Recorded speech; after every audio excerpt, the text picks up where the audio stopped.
नमस्कार, आप देख रहे हैं न्यूज 21 और मैं हूं आपके साथ खुशबू से। स्वागत है आपका हमारे राजस्थान इंटरनेशनल सेंटर में 40 वुमेन विंग का 2 दिवसीय एक्सपो शनिवार से शुरू हुआ। एक्सपो का उद्घाटन मुख्यमंत्री दिया कुमारी ने किया। एक्सपो की पूर्व संध्या पर उप मुख्यमंत्री ने एक्सपो का पोस्टर भी जारी किया था। इस मौके पर 40 वुमेन विंग की महासचिव ललिता कुच्छर और उपाध्यक्ष पूजा रस्तोगी मौजूद रही। इस एक्सपो के आयोजन में राजस्थान एक्सपोर्ट प्रमोशन काउंसिलिंग भी सहयोग कर रहा है। उप मुख्यमंत्री दिया कुमारी ने इस अवसर पर कहा कि महिला सशक्तिकरण की दिशा में राजस्थान नित नए आयाम स्थापित कर रहा है। वहीं 40 वुमेन विंग के अध्यक्ष डॉक्टर अलका गौड़ ने बताया कि expo 4 women by women theme पर रखा गया है। दिवाली से पहले आयोजित होने से यहाँ सभी तरह की त्योहारी खरीद हो सकेगी। महिला हस्तशिल्पियों के लिए विशेष एग्जीबिशन एरिया बनाया गया है। इसमें प्रदेश के सभी महिला सेल्फ हेल्प ग्रुप और हस्तशिल्पियों को आमंत्रित किया गया है। राज्य सरकार के 1 डिस्ट्रिक्ट 1 प्रोडक्ट स्कीम के तहत प्रदेश के सभी 50 जिलों के पहचान वाले उत्पादों को भी यहां प्रदर्शित किया जाएगा। जयपुर में महिला उद्यमियों की ओर से महिला उद्यमियों के लिए इस स्तर का ये पहला एक्सपो है।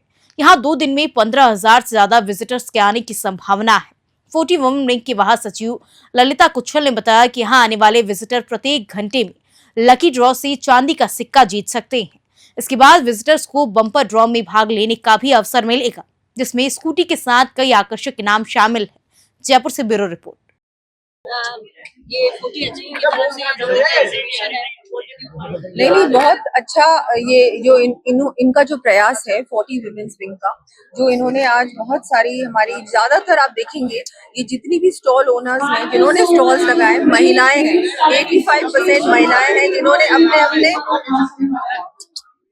जिन्होंने अपने राजस्थान के 5वां धौलपुर करौली टाइगर रिजर्व के जल्द शुरू होने की उम्मीद है।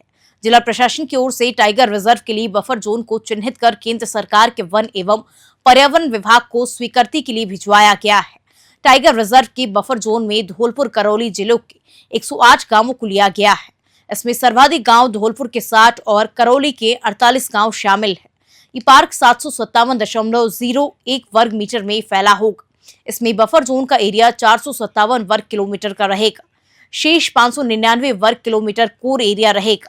बाघ यहां तक मूवमेंट कर सकता है। भरतपुर संभाग में ये पार्क रणथंभौर टाइगर रिजर्व के पास दूसरा पार्क होगा, जहां पर्यटक टाइगर के साथ जंगल की सैर कर सकेंगे। धौलपुर से ब्यूरो रिपोर्ट। राज्य सरकार द्वारा चलाए जा रहे सड़क सुरक्षा सप्ताह के तहत ट्रैफिक पुलिस द्वारा उच्च अधिकारियों के दिशा निर्देश अनुसार रायसिंह नगर थाना प्रभारी ईश्वर प्रसाद जांगीर के निर्देश पर ट्रैफिक प्रभारी इंद्रजीत जानी के नेतृत्व में ट्रक यूनियन चौराहे पर वाहन चालकों को रोककर समझाइश की गई। आए दिन हो रही सड़क दुर्घटनाओं को लेकर ट्रैफिक पुलिस द्वारा वाहन चालकों को रोककर उनसे समझाइश की गई। बिना नंबरों के motorcycle, car, jeep, pickup, helmet क्षमता से अधिक सवारियां होने पर पिकअप वाहन चालकों के चालान भी किए गए। इस दौरान यातायात प्रभारी इंद्रजीत जानी, कांस्टेबल राकेश कुमार, कांस्टेबल कुलदीप मौजूद रहे। रायसिंह नगर से राजू शर्मा की रिपोर्ट। 84 विधानसभा उपचुनाव को लेकर भारत निर्वाचन आयोग से नियुक्त सामान्य प्रेक्षक श्रेया पी सिंह और व्यय प्रेक्षक स्वल्पिल शरद डूंगरपुर जिले के दौरे पर है। दोनों प्रेक्षकों ने शनिवार को जिला निर्वाचन विभाग के उपचुनाव की तैयारियों की समीक्षा की। मतदान दल कार्मिकों व माइक्रो ऑब्जर्वर का द्वितीय रेंडमाइजेशन करने के साथ ही जिला स्तरीय एकीकृत नियंत्रण कक्ष का भी निरीक्षण किया गया।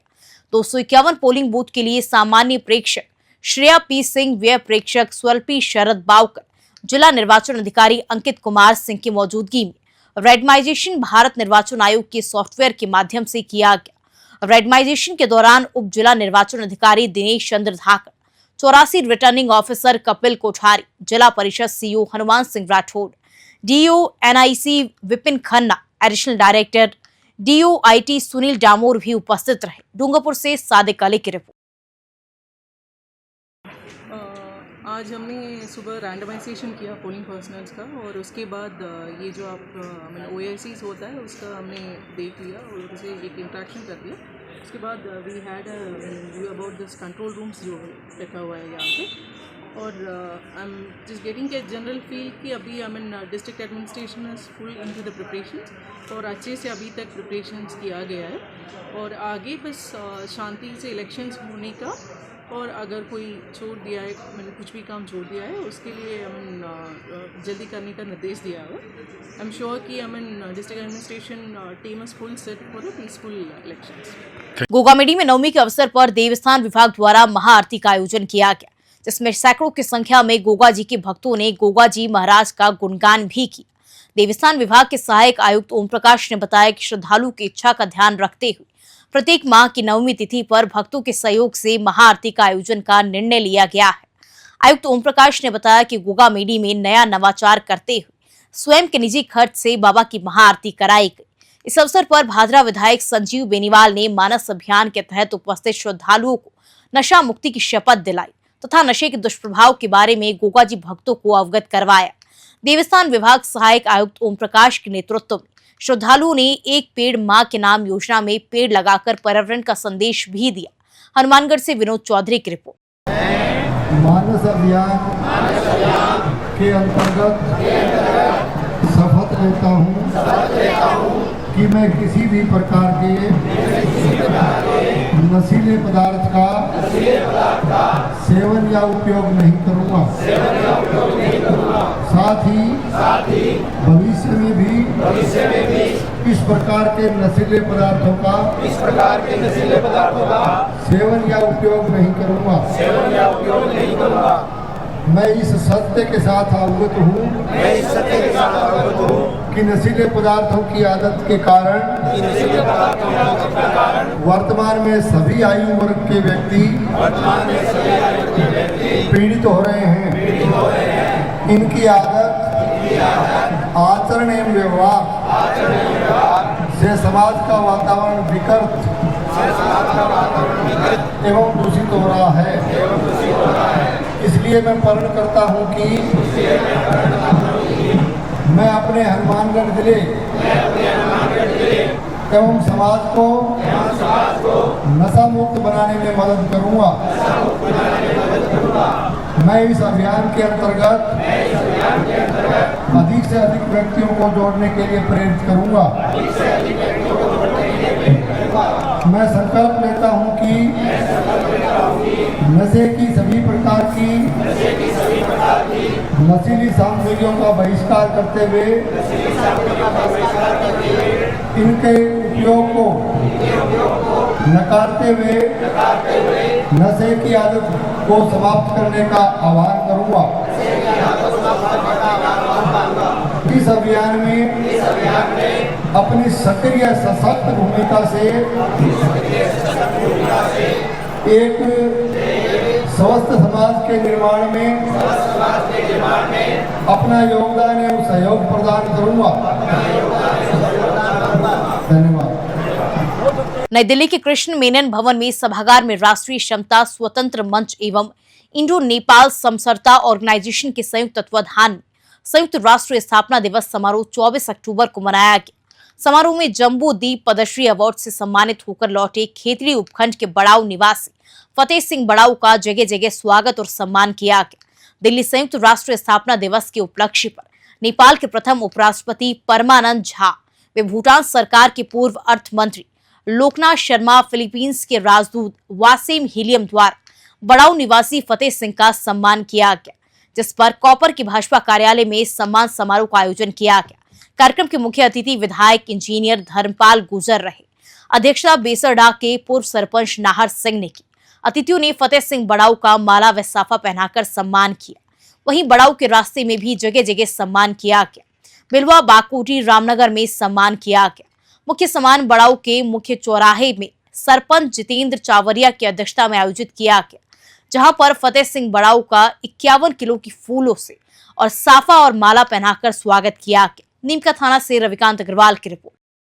आज हमारे क्षेत्र के एक बहुत ही समाज सेवी और शिक्षाविद और शिक्षा से जुड़े हुए बड़ाऊ निवासी फतेह सिंह जी जम्बूदीप अवार्ड से सम्मानित, पद्मश्री अवार्ड से सम्मानित हुए हैं। निश्चित रूप से क्षेत्र के लिए बहुत बड़ी उपलब्धि है और क्षेत्र में बड़ा हर्ष का विषय है। इस मौके पर सर्वप्रथम तो मैं पूरे उपखंड खेतड़ी की सर्व समाज की तरफ से और पूरे उपखंड खेतड़ी की तरफ से मैं इनको बहुत बहुत शुभकामनाएं और बधाई देता हूं। आज इतनी संख्या में इनका सम्मान करने के लिए उपस्थित हुए हैं सब लोग। ये हमारे क्षेत्र के लिए बहुत बड़ी उपलब्धि है, जो एक विश्व स्तर पर सम्मान मिला है। निश्चित रूप से इनकी जो कार्यशैली है, इनका समाज में जो कद है, शिक्षा के प्रति इनका समर्पण है और समाज के प्रति इनका सेवा भाव है, उसके निमित्त इनको ये पद्मश्री अवार्ड से सम्मानित किया गया है। मैं शुभकामनाओं के साथ ही ईश्वर से प्रार्थना करता हूँ इसी तरीके से हमारे क्षेत्र का नाम रोशन करें और सामाजिक सरोकार के काम ये करते रहें, ऐसा मैं इनसे उम्मीद करता हूँ। पुनः एक बार मैं मेरे परिवार की तरफ से और व्यक्तिगत में खेतड़ी का जनसेवक होने के नाते इनका बहुत बहुत सम्मान करता हूँ, बहुत बहुत बधाई देता हूँ और पूरे क्षेत्रवासियों को दीपावली के पूर्व मैं एक अग्रिम शुभकामना भी देता हूँ, इनको भी अग्रिम शुभकामना देता हूँ। आप पुनः एक बार मैं हर्ष के साथ कहता हूं कि खेतड़ी के लिए बहुत बड़ी उपलब्धि है। पुनः एक बार फतेह सिंह जी को बहुत बहुत बधाई, बहुत बहुत शुभकामनाएं।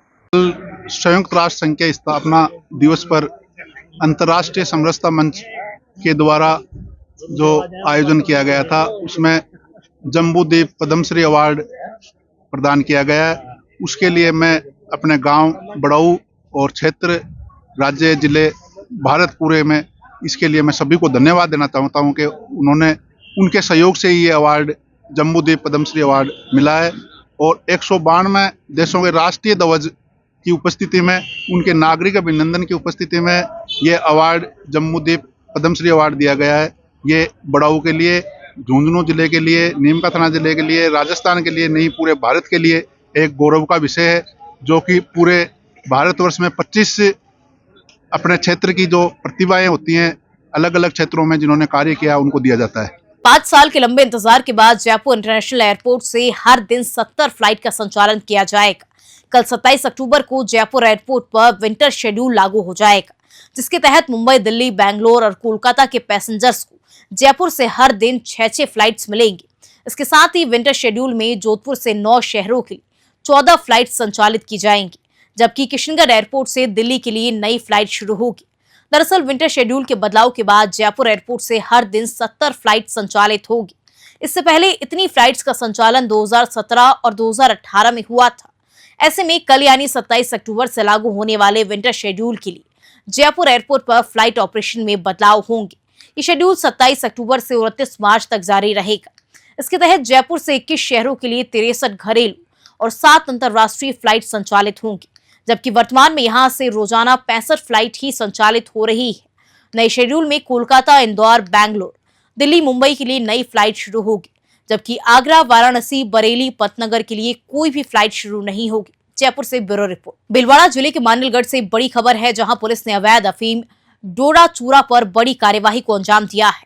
कोटा चित्तौड़गढ़ नेशनल हाईवे पर अमरवतिया गांव के पास नाकेबंदी के दौरान पिकअप गाड़ी से प्लास्टिक 21 बैग में लगभग 4 क्विंटल अवैध अफीम डोडा चूरा व 10 क्विंटल मक्का अनाज के बोरे जब्त किए गए हैं। मांडलगढ़ थाना पुलिस ने बताया कि शातिर तस्कर पिकअप गाड़ी की नंबर प्लेट बदलकर मक्का अनाज के बोरे की आड़ में डोडा चूरा की तस्करी कर रहे थे। पुलिस ने पिकअप चालक पंजाब निवासी पवन कुमार सुनार को गिरफ्तार किया है। कार्यवाही के दौरान पकड़े गए आरोपी पवन कुमार का साथी तस्कर कुलवंतपुर उर्फ जगदीश सिंह निवासी पंजाब मौके से फरार होने में सफल हो गए। पुलिस फरार आरोपियों की तलाश में जुटी हुई है। मांडलगढ़ से पीरू मंसूरी की रिपोर्ट। अजमेर सरस डेयरी की ओर से बढ़ते डायबिटीज मरीजों को ध्यान में रखते हुए शनिवार को शुगर फ्री बर्फी लॉन्च की गई। बाजार में शुगर फ्री बर्फी के मिलने से डायबिटीज मरीजों को राहत मिलेगी। इस मौके पर उन्होंने कहा कि आगामी 30 नवंबर को 3 सूत्री मांगों को लेकर अजमेर कलेक्ट्रेट पर राज्य स्तरीय प्रदर्शन किया जाएगा, जिसमें बड़ी संख्या में पशुपालक शामिल होंगे। डेयरी चेयरमैन रामचंद्र चौधरी ने कहा कि हमेशा समय समय पर अजमेर डेयरी में नए आयाम और स्थापित किए जाते आए हैं। 350 करोड़ का प्लांट उत्तरी भारत में अपने आप में महत्व रखता है। इसी के तहत डायबिटीज मरीजों को ध्यान में रखते हुए शुगर फ्री बर्फी तैयार की गई है, जिसे शनिवार को लॉन्च किया गया। ये मिठाई अजमेर ही नहीं पूरे हिंदुस्तान में चलेगी।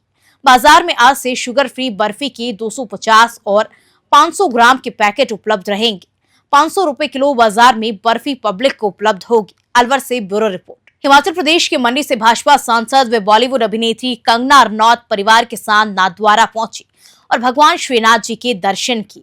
उन्होंने कहा, श्रीनाथ जी हमारे इष्ट देवता हैं। हम दर्शन कर मग्न हो गए हैं। यहाँ जैसा कीर्तन होता है उतना मधुर शायद ही दुनिया में कुछ और होता है। हम दर्शन करके धन्य हो गए हैं। मैं यही कहूंगी कि जीवन सफल करने के लिए दर्शन करना चाहिए। हम कृष्ण को नहीं चुनते, वो हमें चुनते हैं, तब ऐसी कृपा होती है, उनके दर्शन होते हैं। कंगना ने चित्तौड़गढ़ के हल्दी घाटी स्थित म्यूजियम चित्तौड़गढ़ फोर्ट, मीराबाई मंदिर, पिछोली झील और श्रीनाथ जी मंदिर की तस्वीरें साझा की। एक्स पर उन्होंने लिखा कि कृष्ण सिर्फ मथुरा में ही नहीं, नाथद्वारा में भी मिलेंगे। नाथद्वारा से प्रमोद जोशी की रिपोर्ट। देखिए, श्री कृष्ण जो है वो आप हमारे मतलब इष्ट देवता हैं, तो हम तो मगन हो गए थे पूरे उनके भजन में। और कीर्तन जिस तरह से यहाँ पे होता है, मुझे नहीं लगता उसके तुल्य कुछ भी इस दुनिया में इतना मधुर और इतना मन को मोह लेने वाला है। तो श्री कृष्ण के दर्शन करके हम धन्य हो गए और लोगों से यही प्रार्थना करते हैं कि आइए श्रीनाथ जी के दर्शन लीजिए और अपना जीवन जो है सफल कीजिए। मैडम, यूथ पीढ़ी को आप क्या संदेश देना चाहेंगे? मैं यही संदेश देना चाहूँगी कि हमें हम श्री कृष्ण को नहीं चुनते हैं, श्री कृष्ण हमें चुनते हैं। और भगवान करे आप ऐसी कृपा हो कि आप जो है उनके दर्शन के अभिलाषी बने और यहाँ धन्यवाद। और इसी खबर के साथ बुलेटिन में फिलहाल इतना ही। नमस्कार।